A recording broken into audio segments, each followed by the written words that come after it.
మీకు ఏ శ్లోకంలో కనపడదు.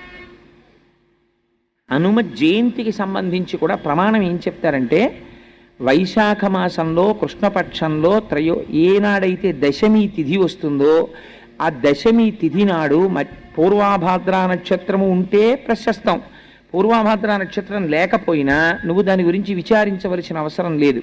దశమి తిథి నాడు హనుమ జయంతి చేయవచ్చు. అయితే హనుమ జయంతి చేయడానికి యథార్థానికి ఒక ప్రధానమైన లక్షణం చెప్పారు.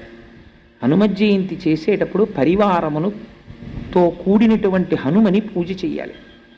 పరివార సహిత అంటే మనం ఏమనుకుంటామంటే సీతారామచంద్రమూర్తి యొక్క పాదార విందముల యందు కూర్చున్నటువంటి హనుమ అనుకుంటాం. అలా కాదు. ఆయనకి సుషేనుడు అని ఒక వానరము ఛత్రము పడతాడు. ఆ సుషేనుడు ఛత్రము పట్టినటువంటి మూర్తిని మీరు మంత్రము చేత ఆవాహన చెయ్యాలి హనుమ జయంతి నాడు.